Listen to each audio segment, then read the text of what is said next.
Halo, assalamualaikum warahmatullahi wabarakatuh. Jumpa lagi bersama saya di channel Mas Vincent. Oke, teman-teman semua, di sini saya akan menjawab pertanyaan teman-teman semua di kolom komentar ya, mengenai kulkas satu pintu itu tidak dingin. Dan pertanyaan itu sederhana, cuman ya, ini kalau misalkan kulkas tidak dingin, kulkas satu pintu, baik itu kulkas Polytron, kulkas sub, dan juga kulkas yang lainnya, itu rusaknya di mana dan apa yang rusak? Nah, sebenarnya itu ya pertanyaannya.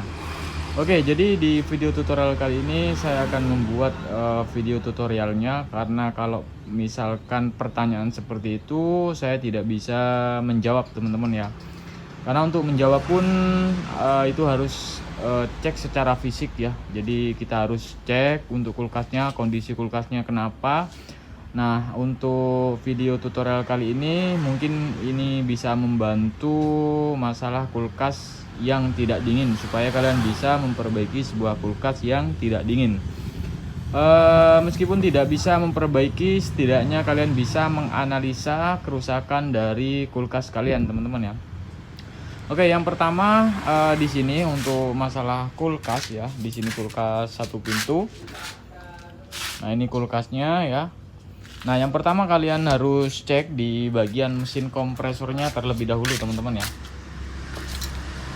Oke, di sini di bagian belakang itu ada yang namanya mesin kompresor, teman-teman ya. Jadi ini pastikan mesin kompresor ini itu keadaan hidup, teman-teman ya. Kalian harus cek apakah mesin kompresor ini hidup atau tidak. Kalau misalkan mesin kompresor ini hidup ya, akan tetapi kulkas itu tetap tidak dingin, berarti di sini di bagian overload dan juga relay ini kalian nggak perlu kalian ganti ya. Ada juga yang kemarin yang bertanya, udah kulkas saya tidak dingin padahal udah diganti overload dan juga relay itu masih tetap tidak dingin. Nah, karena untuk penanganannya pun juga salah, teman-teman ya. Karena untuk pergantian overload dan juga relay ini mesin kompresor jika dalam posisi mati, teman-teman ya. Nah, ini biasanya kalau misalkan mesin kompresor mati, kalian bisa cek di bagian overload dan juga relaynya, teman-teman ya. Jadi ada dua bagian, teman-teman ya, masalah mesin kompresor ini. Maka dari itu kalian coba cek apakah mesin kompresor ini hidup atau tidak ya, kemudian mati atau tidak, teman-teman ya. Nah, kalau misalkan mesin kompresor ini mati, kalian bisa cek di bagian overload dan juga relaynya. Baru kalian cek kalau misalkan mesin kompresor ini mati. Nah, ada juga jika mesin kompresor ini panas ya. Kalau misalkan mesin kompresor ini panas, itu udah biasa ya. Yang namanya mesin kompresor ini panas itu udah biasa. Memang untuk mesin kompresor ini memang panas, teman-teman ya. Kalau dipegang itu panas. Nah, beda lagi dengan mesin kompresor yang macet. Nah, kalau misalkan mesin kompresor ini macet, udah pasti mesin kompresor ini juga panas. Ada juga mesin kompresor ini bisa hidup sebentar lalu mati, kemudian ada bunyi cetik di bagian overload dan juga relaynya. Nah, kalau misalkan di bagian mesin kompresor itu hidup sebentar lalu mati, kalian bisa cek ampernya, dan itu harus menggunakan alat avometer, teman-teman. Karena untuk mengukur ampere kita membutuhkan alat ya. Nanti ampernya berapa, apakah dibutuhkan penambahan kapasitor untuk menurunkan ampere, teman-teman. Oke, selanjutnya di sini jika di sini mesin kompresor itu nyala, kemudian di bagian bodi di sini tidak panas, kemudian di bagian freezer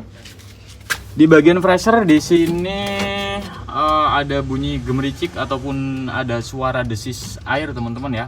Itu artinya bisa disebabkan karena oli kompresor itu naik ke bagian evaporator. Kemudian bisa disebabkan karena freon itu habis, teman-teman ya. Jadi seperti itu. Jadi kalau misalkan kulkas kalian lampunya nyala, mesin kompresornya nyala, kemudian ada suara gemericik air di bagian evaporator, kalian bisa cek apakah ada kebocoran di bagian evaporator ataupun di bagian kondensor. Dan itu solusinya harus kalian flashing terlebih dahulu. kemudian ganti filter, baru kalian isi freon ya. Oke, kemudian untuk masalah bodi kulkas yang bocor. Nah, kalau misalkan bodi kulkas itu bocor, kalian harus menggantinya kondensor seperti ini, kondensor eksternal ya. Nah, ini jika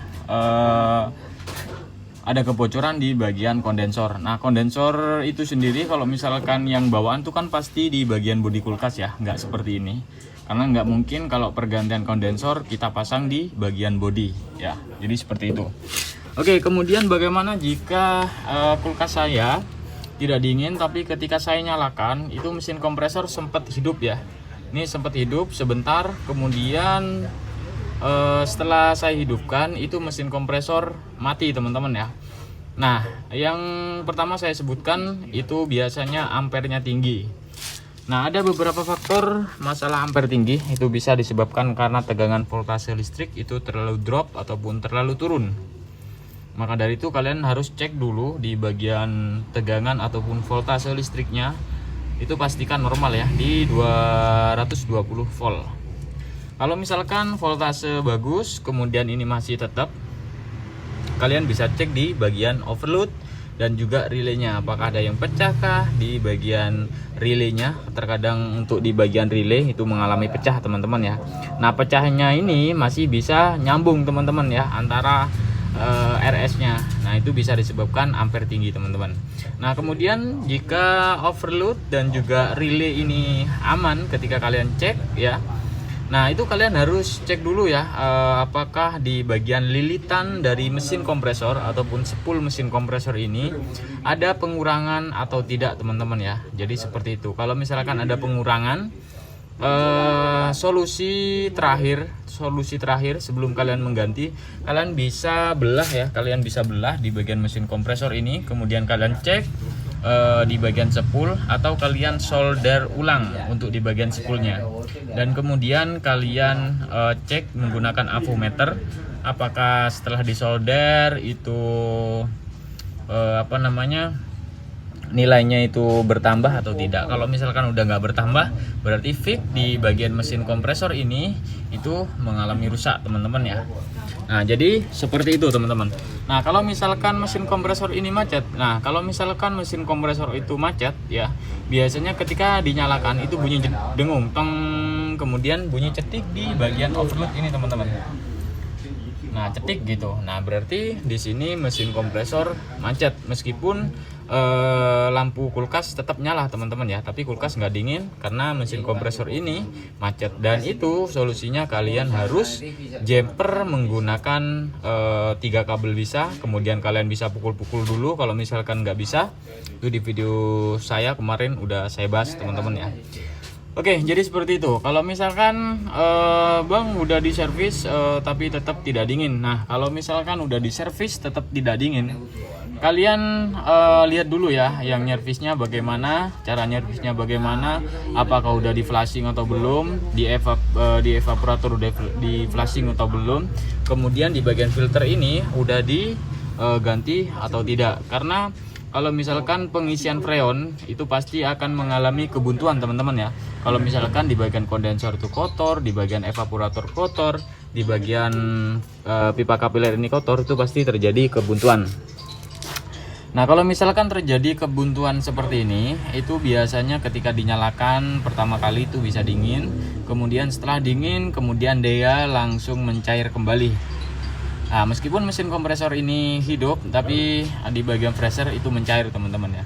Dan akan tetapi ketika kita coba mematikan di beberapa menit atau sampai setengah jam ataupun 1 jam, kemudian dinyalakan itu dingin lagi, itu tanda-tandanya freon buntu. Dan untuk tanda-tanda freon itu buntu, tuh kalian bisa cek di bagian freezernya ya. Itu biasanya nggak ada suara desis ataupun suara gemericik. Kemudian di bagian filter, di sini di bagian filter itu dingin teman-teman ya. Jadi seperti itu teman-teman ya. Oke, jadi untuk mengecek ataupun memperbaiki kulkas 1 pintu itu seperti itu teman-teman ya. Jadi saya mohon maaf jika